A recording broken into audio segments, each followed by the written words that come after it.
Elon Musk, together with our Minister of Defense Fedorov, turned off the Starlinks, and they did this across the entire territory of Ukraine. That is, you understand, across the whole territory of Ukraine, both in the areas under our control and in the occupied parts. Accordingly, unverified Starlinks stopped working everywhere. There are white lists, as you know. Updates happen once a day. So if someone didn't manage to update today, they'll be able to update tomorrow. And today, accordingly, that Starlink won't work. And this also creates certain inconveniences for Ukraine's defense forces. It's important to understand this. There are complaints, but the situation is not that critical. At least that's what the Ministry of Defense emphasizes. But what's happening now on the Z channels is actually quite amusing, because the Z military channels are confirming that the Starlink terminals of the Russian Federation's army have stopped working at the front. And these are not isolated incidents. Let's start with Fedorov's post. Today's the most recent one. The Starlink terminals of Russians that were whitelisted are now blocked.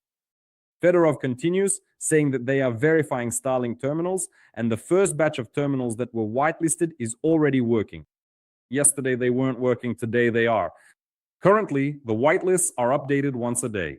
It's important that if you've submitted your terminal for registration, but it isn't working yet, you should wait. This is a very large-scale process that takes time. At the same time, we are already working to ensure that data is sent for verification in real time. Civilians need to verify their Starlinks through CNAP.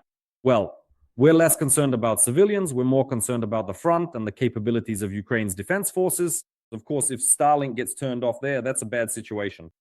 But this is how Russian public channels are reacting to this whole situation. In other words, they're calling it a special operation. But not the special military operation. They're calling it a different special operation named after Fedorov and Musk. Take a look. To bait the enemy with an accessible means of communication, let them swallow the hook even deeper, just like fishing, as they write, and then suddenly deprive them of this perk. Having gotten used to Starlink, they've become completely dependent on it for their communications. The front line finds itself exposed when there is no reliable alternative of your own, capable of airborne transfer of significant multimedia packages, so you're forced to resort to tricks, exposing your back. We have our own satellite group, but the enemy is successfully jamming it. Okay. Moreover, our dishes in terms of convenience, usability, and level of concealment are no match for the compact terminals, Starlink. But now, the days of comfortably working remotely, sitting in an armchair in front of a big screen where little bug-like icons run around, are over for many. Good old radio communication is back in favor. Next, the Ministry of Defense of Ukraine stated that disabling this system has now halted Russian offensive actions in certain sectors of the front. And this situation cannot help but please us. A number of Russian military public pages from the former Prigozhin network. Here it's important to make a distinction. And those close to Gherkin, yet another madman, are also writing about the difficult situation. In this regard, Russian troops have been deprived of one of the most reliable means of communication on the front line. Others, however, write that the problem is greatly exaggerated, since only 10% of Russian military communications relied on Starlinks. The rest use the standard networks of the Russian Federation's military units. Here are these messages, including one from Serhiy Flesh, saying that the enemy is not just facing a problem at the front lines, but a catastrophe. All command and control of the troops has collapsed. In many areas, assault operations have been halted. As for our troops, it turned out that those who didn't promptly submit their list to the private Starlinks experienced problems. The processing is ongoing. Yes, about the problems. Private Gubarev writes, now, by default, we will be losing in the speed of decision-making due to situational awareness. This is called technological lag. If at key communication nodes and command posts the internet on Gazprom dishes works conveniently, then UAV crews, EW and ECM units, fire support, and infantry positions are now left without internet. This means that now there is no live streaming, no visuals of the battlefield, and so on. Now, no matter how brilliant the decisions made by commanders on the ground are, we will simply lose in the speed of decision-making and implementation on the battlefield. It's like putting Schumacher behind the wheel of a Lada and an ordinary driver behind the wheel of a Ferrari. Schumacher will lose the race no matter what. No alternative domestic systems for rapid data exchange have been created. Let me show you another interesting post. Here are some notes from a veteran. Of course, everything has its advantages. Even the shutdown of Starlink does. That's about the advantages. Right now, about 10 to 15% of the posts on Z channels are being specifically identified as large-scale military-related. They say there's no panic. Hang in there, everything is fine. Here's one of those relevant posts. Definitely, everything has its advantages. Even the shutdown of Starlinks does. The first thing will start moving faster. This is a domestic equivalent. There are no analogs. Secondly, commanders will become closer to their subordinates. What doesn't kill us makes us stronger. Now, everyone across the country really felt how much closer these Russian military commanders have finally become to their own subordinates. Kremlin snuff box. Just attribute it to some kind of analytics about how we're going to live on. Sources in the Ministry of Defense believe that Starlink was disconnected right now as a show of force by the US and to pressure Russia, to make them more accommodating in negotiations. Right now, we're talking about blocking hundreds of thousands of terminals, which will definitely lead to a slowdown of an already dangerous advance at the front. The question is obvious. Where have we been all these years?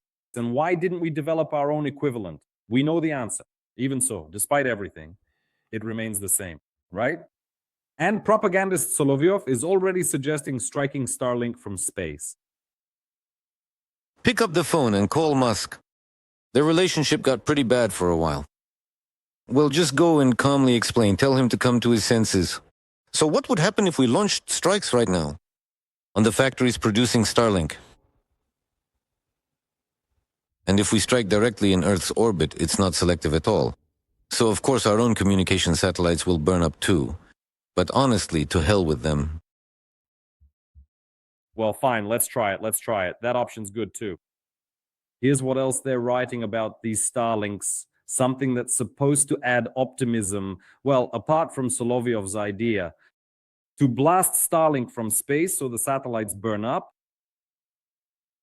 Z-bloggers write that technical solutions to replace Starlink are already being worked out on the regular networks of the Russian armed forces. The noise is being stirred up because they've lost one of their main sources of income, volunteer fundraising for Starlink deliveries. So obviously, there's no way to profit off Starlink anymore.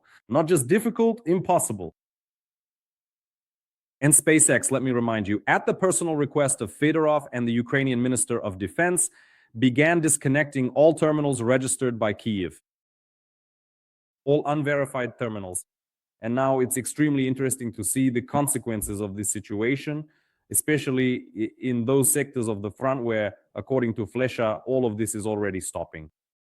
How will things unfold when it all stops working? I think we won't have to wait long. Literally, by this evening or tomorrow, we'll see some very interesting videos coming our way. As they say, without ears, without eyes, without speed, without the internet, the Russian army is trying to carry out its offensive operations. It seems that the good days are over without the burning satellites. It's unlikely they'll be able to fix this situation. A huge thank you to Fedorov. This is already being reported by Telegram channels associated with military analysts. In particular, Piknionas writes that no one expected such a speed of decision-making.